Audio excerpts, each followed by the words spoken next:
বাংলা সাহিত্যের কিছু বিখ্যাত লেখকের গল্প দিয়ে সাজানো আমার এই বিশেষ নিবেদন, গল্পের মায়াজাল। আজকের গল্প স্বপন বন্দ্যোপাধ্যায়ের লেখা সুজনপুরের সতুদারোগা। গল্প পাঠে আমি অভিষেক। তাহলে শুরু করা যাক। ট্রেনটা দাঁড়িয়ে পড়তেই পঞ্চার তন্দ্রা চটকে গেল।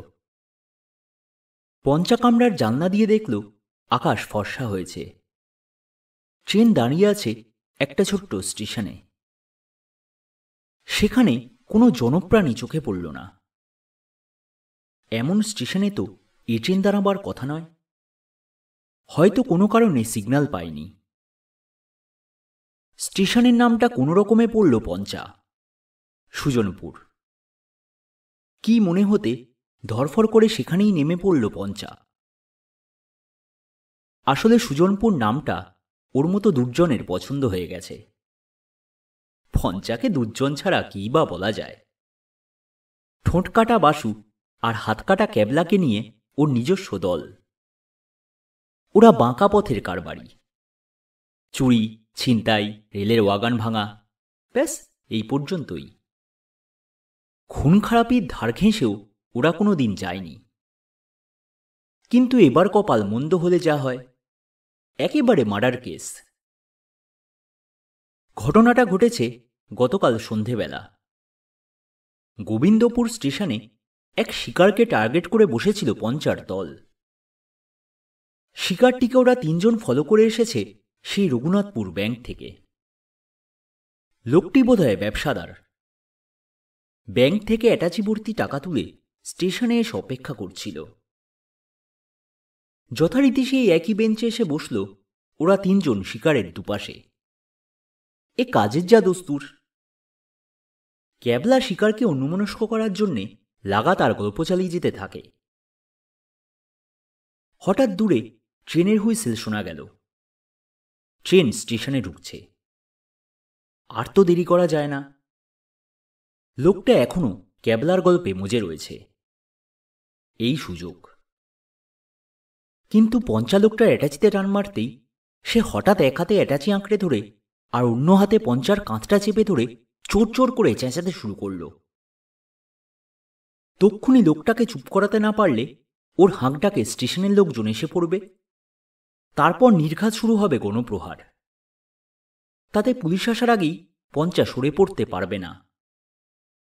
এতএব কোনোদিন পঞ্চা যা করেনি, আত্মরক্ষার জন্যে তাই করল।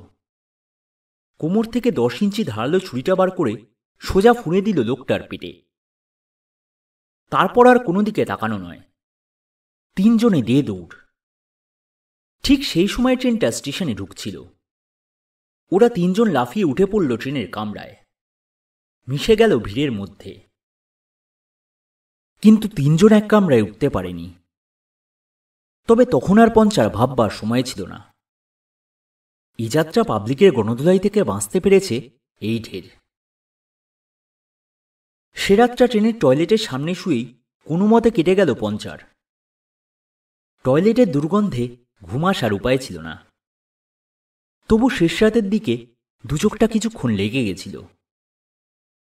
তার মধ্যে ঝাঁকুনি দিয়ে ট্রেনটা থামতেই চোখ খুলে তাকিয়ে দেখল একটা অচেনা স্টেশন। কিছু না ভেবেই নেমে পড়েছিল পঞ্চা। আর তারপরেই ট্রেনটা হুসহুস করে বেরিয়ে গেল। পঞ্চা দেখল স্টেশনে সে একাই দাঁড়িয়ে আছে। কোথাও কেউ নেই। বাসু আর ক্যাবলাও এখন তার সঙ্গ ছাড়া। এদিকে খিদেতে পেটের মধ্যে ছুঁচোয় রণ মারতে শুরু করেছে। গতকাল থেকে কিচ্ছু পেটে পড়েনি। কিন্তু পকেটে একটা ফুটো পয়সাও নেই। হঠাৎ একটা ঘং ঘং কাশির শব্দ শুনে ফিরে তাকালো পঞ্চা। হাড় ঝিরঝিরে টাইপের টাকমাথা একটা লোক স্টেশন প্ল্যাটফর্মে এসে দাঁড়িয়েছে। পরনের কালো কোট দেখে মনে হলো স্টেশন মাস্টার।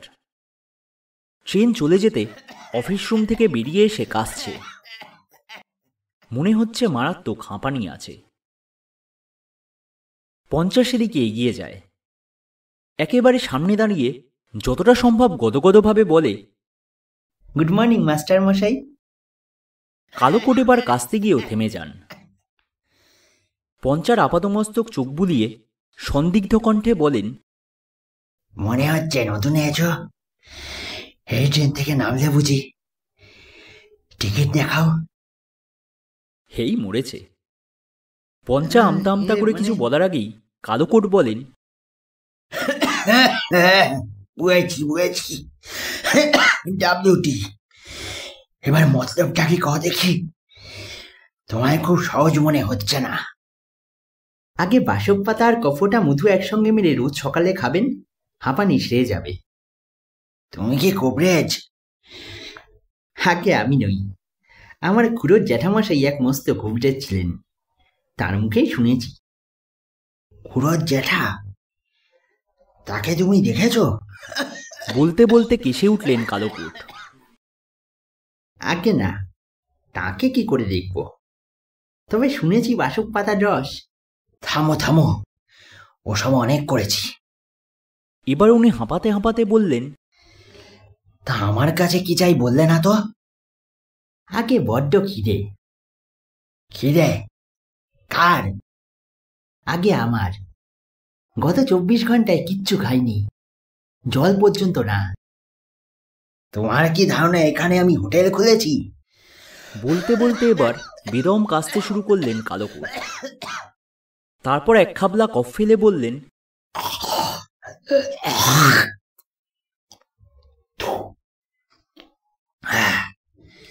স্টেশনের বাইরে যাও, পয়সা ফেলো, যা খুশি খেলো।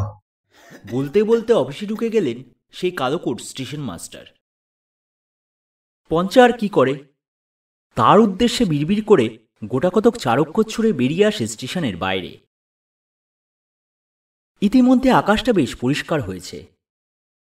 আশেপাশের গাছগাছালিতে পাখিদের ডাকাডাকি ওড়াউড়ি শুরু হয়েছে। খান দুয়েক দোকান চোখে পড়ল, কিন্তু তখনও একটিরও ঝাঁপ খোলেনি। লোকজনও বিশেষ চোখে পড়ল না। একজন শুধু বুড়ো সাইকেল রিক্সাওয়ালা তার একটা ভাঙাচোরা সাইকেল রিক্সায় বসে ঝিমুচ্ছিল। এদিকে পঞ্চার তখন খিদে আর তেষ্টা বেড়েই চলেছে। খিদে যদিও বা সহ্য করা যায়, তেষ্টা অসহ্য। কিন্তু আশেপাশে কোনো জলের উৎস চোখে পড়ল না। অগত্যা পঞ্চা সেই বুড়ো সাইকেল রিক্সাওয়ালাকেই জিজ্ঞেস করল, দাদু, এখানে কোথায় একটু জল পাবো বলতে পারো? 15 টাকা লাগবে। বুড়ো সাইকেল রিক্সাওয়ালা ঝিমুতে ঝিমুতেই বলল, হ্যাঁ, জল খেতে 15 টাকা? এবার চোখ খুলে তাকালো বুড়ো। তারপর বলল, জলের পাতকুয়ো যেখানে আসে সেখানে তোমায় নিয়ে যেতে রিক্সা ভাড়া 15 টাকা। পঞ্চা একটা ঢোক গিলে বলল, তা সেই পাতকুয়ো এখান থেকে কত দূর? ওই সামনের পথটা ধরে ক্রোশ দূর গেলে একটা মজা পুকুর, সেটা ছাড়লে শেওড়া গাছ, তার পাশেই পাতকুয়ো আর হাট। যাবে নাকি? যাব, হেঁটেই যাব। বলে আর অন্য কোনো দিকে না তাকিয়ে পঞ্চা হাঁটতে শুরু করল। কিন্তু এক পেট খিদে আর এক বুক তেষ্টা নিয়ে দুপুরো সাঁটা কি সহজ? তবু পঞ্চা কোনোভাবে সেই পাতকুয়োর কাছে পৌঁছে গেল। সেখানে তখন আরেক বিপত্তি। দুটি বউ কুয়োর সামনে দাঁড়িয়ে তুমুল ঝগড়া করছে। পঞ্চার তখন সেসব দেখার অবস্থা নেই, গলা শুকিয়ে কাঠ। সে ওদের কাছে দাঁড়িয়ে বলল, ওগো, তোমরা কেউ আমায় এক ঘটি জল দাও না, আমি আর দাঁড়াতে পারছি না। ঝগড়া থামিয়ে একজন বলল, কি করে দেব আচ্ছা? দেখছ না দড়ি ছিঁড়ে বালতি কুয়োর মধ্যে পড়ে গেছে, সেই জন্যই তো আমরা ঝগড়া করছি। বলতে বলতে দুজনে আবার ঝগড়া শুরু করল। পঞ্চা পাতকুয়োর ভেতরে উঁকি দিয়ে দেখল জল খুব নিচে নেই, সেখানে বালতি ভাসছে। তবে এসব কেস তার কাছে জলভাত। পঞ্চা তক্ষুনি তত্তর করে পাতকুয়োয় নেমে বালতি তুলে আনল। বৌদুটি তো মহাখুশি। ঝগড়া থামিয়ে দুজনেই এক ঘটি জল পঞ্চার মুখে ঢেলে দিয়ে বলল, আহা, কে তোমায় পাঠিয়েছে বাছা? নিশ্চয়ই সতু দারোগা। ওর নজর সব দিকে। সতু দারোগাকে? জল খেয়ে একটা তৃপ্তির উদ্গার তুলে জিজ্ঞেস করল পঞ্চা। শুনে ওরা দুজনেই গালে হাত দিয়ে অবাক হয়ে বলল, ওমা, সতু দারোগা কে জিজ্ঞেস করছো? ই গায়ে নতুন এসেছে বুঝি? পঞ্চা জবাব দেবার জন্যে দাঁড়াল না। পেটের মধ্যে আবার খিদের আগুন জ্বলে উঠেছে। সে হাটের উদ্দেশ্যে রওনা দিল। হাটে যখন পৌঁছল, বেশ বেলা হয়েছে, সূর্য মাথার ওপর। হাট মোটামুটি জমজমাট। দোকানিরা তাদের পসরা সাজিয়ে বসেছে, বেচা কেনা চলছে। কিন্তু কিনে খাওয়ার মতো একটা ফুটো পয়সাও পঞ্চার পকেটে নেই। পেট তো সে কথা শোনে না। তবে পঞ্চার যে বিদ্যে জানা আছে, তার সাহায্যে তো অনায়াসেই সে তার নিজের পেটের খোরাক জোগাড় করে নিতে পারে। হাটে ঘুরতে ঘুরতে একটা জিনিস লক্ষ্য করল পঞ্চা। এখানে ক্রেতা বিক্রেতা কেউ দরদাম করে না। দোকানদার যে দাম চায়, খরিদ্দার তাই দেয়। সবচেয়ে অবাক ব্যাপার, দোকানদার খদ্দেরের দেওয়া টাকা পয়সা গুনেও নেয় না। এমন দৃশ্য আজ পর্যন্ত কোথাও দেখেনি পঞ্চা। এক জায়গায় কয়েক ডজন কলার ফলপাকুড় নিয়ে দোকানদার বসে আছে। তার সামনে কিছু ক্রেতা ভিড় করে রয়েছে। পঞ্চা দোকানিকে জিজ্ঞেস করল, কলা কত করে গো? আগে 24 টাকা ডজন। 24 টাকা তো দূরের কথা, 4 পয়সাও তখন পঞ্চার পকেটে নেই। অগত্যা হাতসাফাই বিদ্যেটাই ভরসা। পঞ্চা অনায়াসে ভিড়ের মধ্যে 1 ডজন কলা সকলের অলক্ষ্যে তুলে নিল। তারপর দুলকি চালে একটু দূরে গিয়ে একটা বেঞ্চে বসে সবে একটা কলার খোসা ছাড়িয়ে মুখে দিতে গেছে, পিঠের ওপর কার কড়া হাত এসে পড়ল। পঞ্চা চমকে পিছু ফিরে তাকিয়ে দেখল, পিটানো চেহারার একজন ঢেঙা লোক ওর দিকে তাকিয়ে দাঁড়িয়ে আছে। তার নাকটা যেন খাঁড়ার মতো। চোখে চোখ পড়তেই বলল, সুজন গায়ে নতুন? থতমত খেল পঞ্চা। কলা আর খাওয়া হলো না। বলল, হ্যাঁ, কিন্তু সে তোমার কাজ দেখেই বুঝেছি। এই গাঁয়ের লোক হলে এভাবে কলা চুরি করে খাবার সাহস হতো না। পঞ্চা চমকে উঠল। বুঝল ও ধরা পড়ে গেছে। একটু হাসার চেষ্টা করে বলে, হিয়ে বড্ড খিদে পেয়েছিল, পকেটে একটা পয়সাও নেই। সতু দারোগার এই গাঁয়ে কেউ অভুক্ত থাকে না, আর খাওয়ার জন্য চুরি করতেও হয় না। নাকলম্বা ঢেঙা লোকটা বলল। পঞ্চা আমতা আমতা করে বলল, আপনি কি সতু দারোগা? মানে প্লেন ড্রেসে? আমি কে পরে জানবে। তার আগে তোমার চুরি করা কলাগুলো দোকানিকে ফিরিয়ে দিয়ে এসো। কিন্তু একটা কলা যে ছাড়িয়ে ফেলেছি। ওর দামেই 2 টাকা দিয়ে দিচ্ছি। যাও, আমি এখানে দাঁড়িয়ে আছি। এমন অভিজ্ঞতা পঞ্চার আগে কোনো দিন হয়নি। তবু অমান্য করার সাহস হল না। 11টা কলা আর 2 টাকা দোকানিকে দিয়ে ফিরে এলো। ঢেঙা নাকলম্বা বলল, এবার এসো আমার সঙ্গে। পঞ্চা তার পিছু পিছু একটা দোকানে গিয়ে ঢুকল। সেটা একটা ছোটখাটো রেস্টুরেন্ট। পঞ্চাকে একটা বেঞ্চে বসিয়ে ঢেঙা নাকলম্বা বলল, আমার নাম গজানন। এই হাটের ওপর নজর রাখার দায়িত্ব সতু দারোগা আমায় দিয়েছে। ওরে বাবা, তার মানে এ লোকটা পুলিশের খোঁচর। বাঁশের চেয়ে কঞ্চির দর হয়। পঞ্চা মনে মনে প্রমাদ গুনল। তুমি খিদে পেয়েছে বলছিলে না? আগে কিছু খেয়ে নাও। পঞ্চা তো ভাবতেই পারল না লোকটার ওকে খামোখা খাইয়ে কি লাভ। ভাবতে ভাবতেই গজানন নিজের হাতে 1 থালা ভাত, ডাল, আলু ভাজা আর একটা আস্ত ডিম সেদ্ধ ওর সামনে এনে রাখল। পঞ্চার পেটে তখন খিদের আগুন জ্বলছে। আর কোনো দিকে না তাকিয়ে গপ গপ করে পুরো প্লেট সাফ করে ফেলল। তারপর একটা তৃপ্তির উদ্গার তুলল। গজানন বলল, খুব অবাক হয়েছ তাই তো? হাত মুখটা ধুয়ে এসো, সব বলছি। তাই করল পঞ্চা। লোকটার মতলব ও ঠিক বুঝতে পারছে না। এরপর গজানন ওকে যা শোনাল তা এক অবিশ্বাস্য উপাখ্যান। এ গায়ে নাকি 10 বছর যাবৎ আইন শৃঙ্খলার কোনো সমস্যা নেই। এখানে চুরি ডাকাতি হয় না। লোকে ঘরের দরজা জানলা নিশ্চিন্তে খুলে রেখে রাতের বেলা ঘুমোতে পারে। কেউ কাউকে ঠকাতেও সাহস পায় না।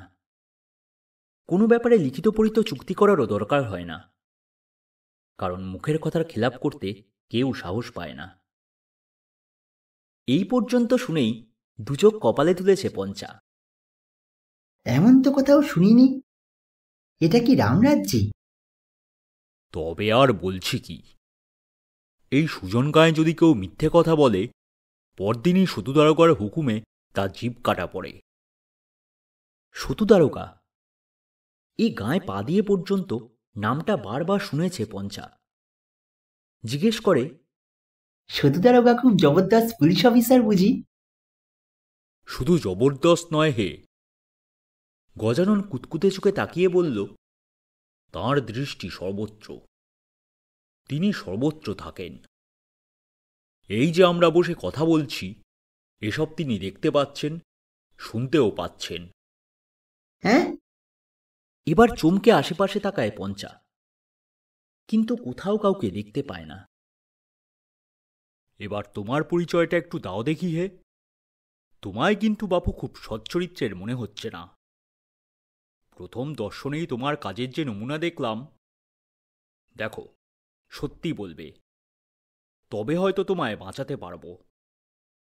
আর আমায় না বললেও আমাদের সতু দারোগার কাছে তোমার কোনো কীর্তিকাহিনী অজানা থাকবে না।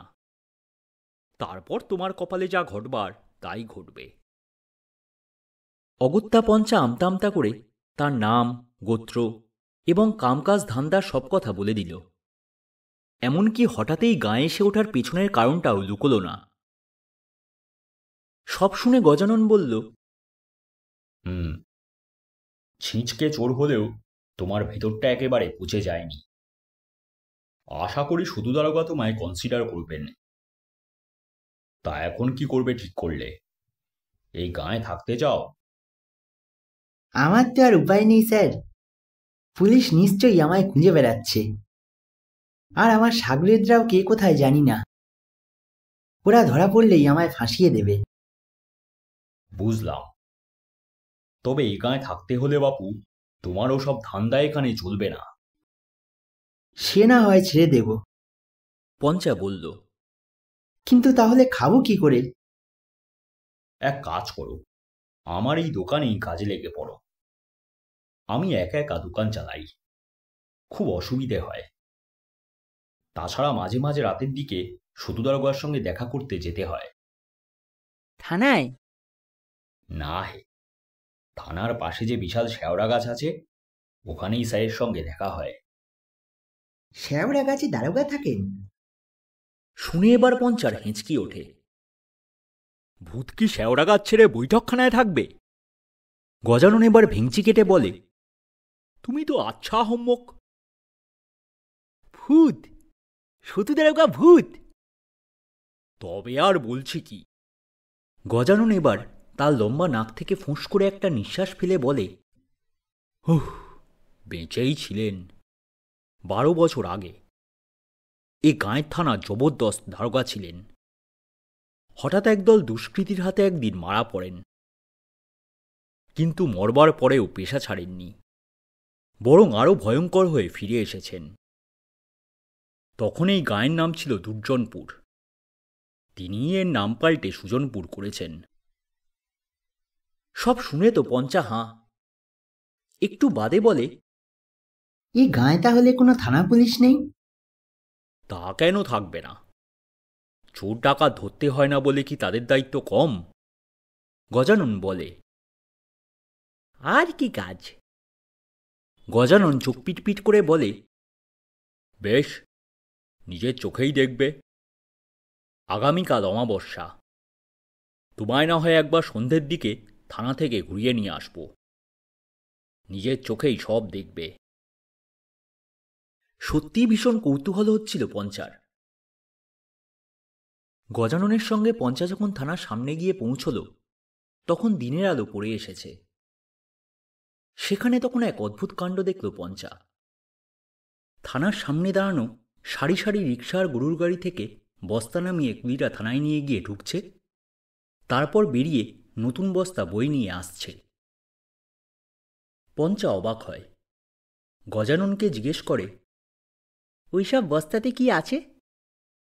চাল, ডাল, গম, শাকসবজিও থাকে। পঞ্চা বলে, বুঝেছি, হ্যাঁ, পুলিশ চাষিদের কাছ থেকে তোলা তুলে আনছে। সঙ্গে সঙ্গে পঞ্চার একটা কান আচ্ছা করে মুলে দিল গজানন। গাঁ গাঁ করে বলে উঠল, বলেছি না, এ গাঁয়ে সব কারবার হয় না। তাহলে? এসব গাঁয়ে জোরদার আর ধনী চাষিরা স্বেচ্ছায় থানায় পাঠাচ্ছে সতু দারোগার হুকুমে। এ গাঁয়ে যারা অক্ষমাতুর আছে, যাদের কাজ করার ক্ষমতা নেই, দেখবার কেউ নেই, তাদের জন্যে এইসব চাল, ডাল, সবজি পাঠানো হয়। শুনে পঞ্চার তো খাবি খাওয়ার অবস্থা। এসব কি স্বপ্ন না সত্যি? পঞ্চার মতো ছিঁচকেও মনে মনে সেই ভূতদারোগাকে পেন্নাম না করে পারল না। গজাননের দোকানে কর্মচারী হয়ে দিনগুলি নিরুপদ্রবেই কাটছিল পঞ্চার। দুবেলা দুমুঠো খাবার অভাব মিটেছে, কিন্তু মনের দ্বন্দ্বটা যায়নি। এরা যে সব কিছু সতুদারোগার নামে, এক ভূতের নামে চালায়, সেটা কি সত্যি, নাকি পুলিশরাই গ্রাম শাসনে রাখার জন্যে এই কৌশল করেছে? শহুরে ছিঁচকে পঞ্চা এত বছর ধরে পুলিশের অনেক চালিত দেখেছে, তবু মনের দ্বন্দ্ব কাটেনি। এভাবেই চলছিল দিনগুলো। কিন্তু কথায় বলে, মানুষের মন তো নয়, মতি। পঞ্চারও একদিন মতিভ্রম হল। কি কুক্ষণে ওর দেখা হয়েছিল নাক কাটা নসুর সঙ্গে। নসু পঞ্চার পূর্ব পরিচিত, একসময় একসঙ্গে ধান্দা করত। একবার চুরি করতে গিয়ে পাবলিকের হাতে ধরা পড়ে। পাবলিক ওকে প্রাণে না মেরে নাকের আধখানা কেটে ছেড়ে দিয়েছিল। তারপর থেকে ওর নামই হয়ে গিয়েছিল নাক কাটা নসু। মাঝে বহুদিন ওর কোনো খবর পায়নি পঞ্চা।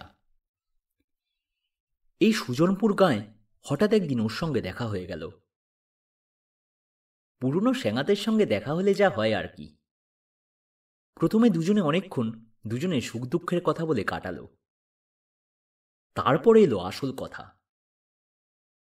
নসু এখন সুজনপুর গাঁয়ের পুরনো জমিদার বাড়িতে দারোয়ানের চাকরি করে। তবে জমিদার বাড়ি শুধু নামেই। বাড়ির বাসিন্দারা সব চলে গেছে শহরে। পড়ে আছে বিশাল ভাঙা বাড়িটা। এখন সে বাড়ির বাসিন্দা অশীতিপর বৃদ্ধ জমিদার ব্রজবল্লভ চৌধুরী। তাকে দেখাশোনা করে এক দম্পতি। নাককাটা নসু সে বাড়ির দারোয়ান কাম চাকর। পঞ্চা জিজ্ঞেস করল, তা কি জন্য বুড়ো ওখানে একা পড়ে আছে? নসু বলল, প্রথমটা আমারও অবাক লেগেছিল, তারপর জেনেছি। কি জেনেছিস? ওই বাড়িতে কয়েক পুরুষ ধরে একটা নিজের সোনার বিষ্ণুমূর্তি রয়েছে। বাজার দর কম হলেও কয়েক কোটি। বুড়ো জমিদার রোজ সকালে সেই বিগ্রহ পুজো করেন। দেবতাকে ঠাইনাড়া করতে চান না। শুনেই পঞ্চার চোখ দুটো লোভে চকচক করে ওঠে। নসু বলল, আমি তো ওই জন্যই এখানে পড়ে আছি রে। ওটা হাফিস করা কোনো শক্ত ব্যাপার নয়, কিন্তু একা একা সাহস হচ্ছে না। তুই যদি হাত মেলাস পঞ্চা, তাহলে আর চিন্তা নেই। জিনিসটা ঠাকুরঘরের গতিতে খোলা পড়ে আছে, আর সে ঘরের দরজায় শুধু একটা অর্ডিনারি তালা। সে তালা ভাঙা তো তোর কাছে জল ভাত। পঞ্চা সব শুনে ফোঁস করে একটা নিঃশ্বাস ফেলে বলে, না রে, রিস্ক আছে। তুই তো জানিস সে গায়ে আছে এক ভূত দারোগা। সে নাকি সবকিছু দেখতে পায়। তুই এসব কুসংস্কারে বিশ্বাস করিস পঞ্চা? নসু বলল, আমি বলছি পুরোটাই ঢপ। গাঁয়ের বোকা লোকদের জব্দ করে রাখার পুলিশি চাল। কথাটা অবশ্য পঞ্চারও মনে হয়। সবাই সতুদারোগার নাম করে, কেউ তো তাকে চোখে দেখেছে বলেনি। না, এত বড় একটা দাঁও ছাড়া ঠিক হবে না।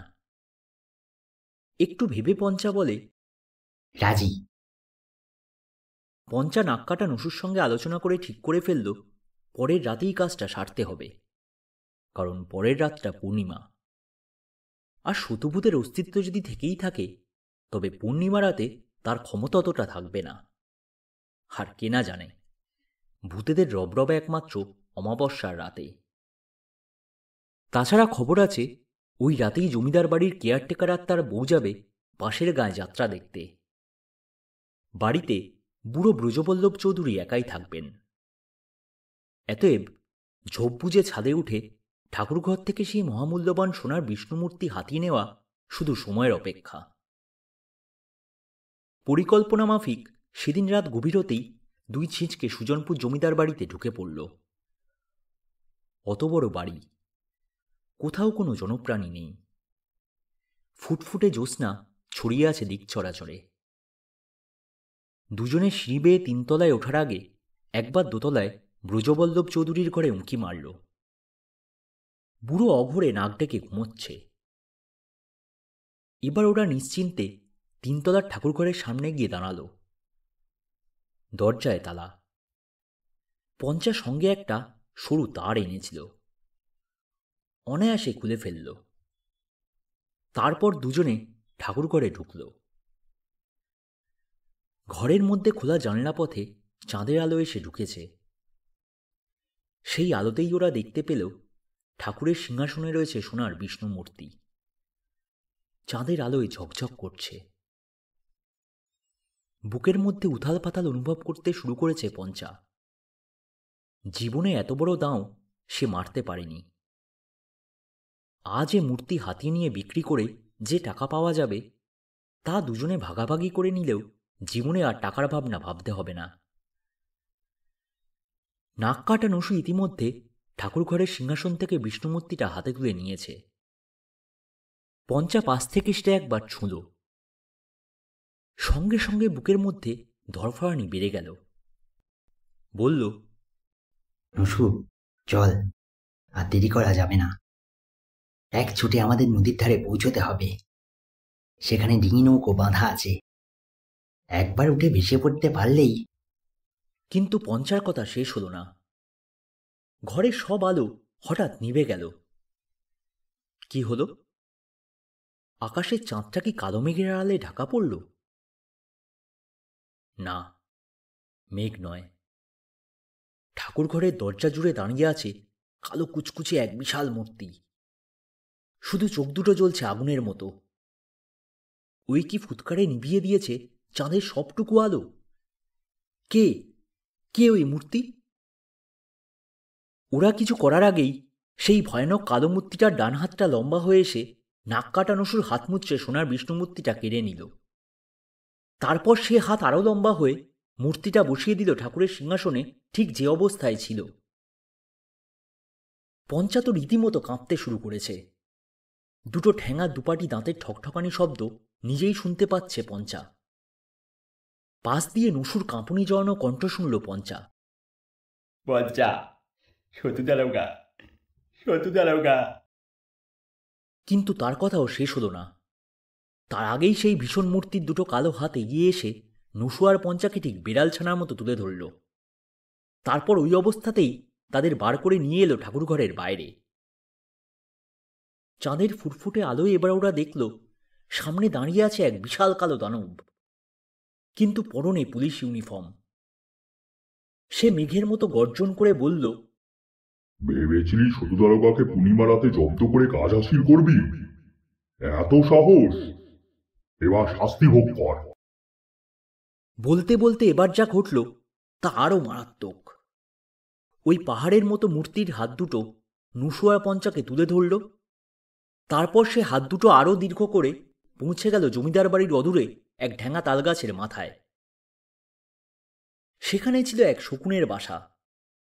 সেখানেই বসিয়ে দিল তাদের। তারপরেই মূর্তি অদৃশ্য। সারা রাত কি যন্ত্রণা! শকুনমা তার বাচ্চারা একযোগে নুসু আর পঞ্চার ওপর আক্রমণ চালাতে লাগল। ওরা দুজন দুটো তালপাতা ভেঙে কোনো রকমে আত্মরক্ষা করার চেষ্টা করল। তাও কি পারার জো আছে? সারা শরীর ক্ষতবিক্ষত। পরদিন দুপুর নাগাদ গজানন বিশাল লম্বা একটা মই এনে ওদের দুজনকে তালগাছ থেকে নামিয়ে আনল। সে নাকি সতুদারোগার নির্দেশ পেয়েছে যে নসু আর পঞ্চাকে ক্ষতস্থানে ওষুধ টষুধ দিয়ে যেন সেদিনই সুজনপুর গাঁ থেকে বার করে দেওয়া হয়। এ গাঁয়ে আর ওদের ঠাঁই হবে না। সেই মতো সেদিন সন্ধ্যের আগেই গজানন তাদের দুজনকে সুজনপুর স্টেশনে নিয়ে গিয়ে দিনের একমাত্র ডাউন ট্রেনটায় উঠিয়ে দিয়ে এলো। ট্রেনে ওঠার আগে পঞ্চা সেই প্যাংলা স্টেশন মাস্টারের মন্তব্য শুনতে পেল। আমি আগেই জানতাম এছাড়া সুবিধের নয়। তারপরেই বিদম কাশি। তবে যে যাই বলুক, ট্রেন চলতে শুরু করতেই পঞ্চা সতুদারোগার উদ্দেশ্যে মনে মনে একটা পেন্নাম ঠুকে বলল, আপনি তো সবার কথাই শুনতে পান। আমি কথা দিচ্ছি স্যার, আমি আবার আপনার এই সুজনপুরে ফিরে আসব সত্যিকার সুজন হই। তখন আর আমায় ফেরাতে পারবেন না। ট্রেন ততক্ষণে সুজনপুর পার হয়ে ছুটতে শুরু করেছে। শুনছিলেন স্বপন বন্দ্যোপাধ্যায়ের লেখা গল্প সুজনপুরের সতুদারোগা। গল্পটি কেমন লাগলো অবশ্যই কমেন্ট বক্সে জানাতে ভুলবেন না। ভালো লাগলে অবশ্যই একটা লাইক করবেন এবং এরকম আরও গল্প শুনতে চ্যানেলটি সাবস্ক্রাইব করতে ভুলবেন না। আগামী সময় এরকমই একটি গল্প নিয়ে হাজির হব আপনাদের সামনে। ততক্ষণের জন্য শুভরাত্রি।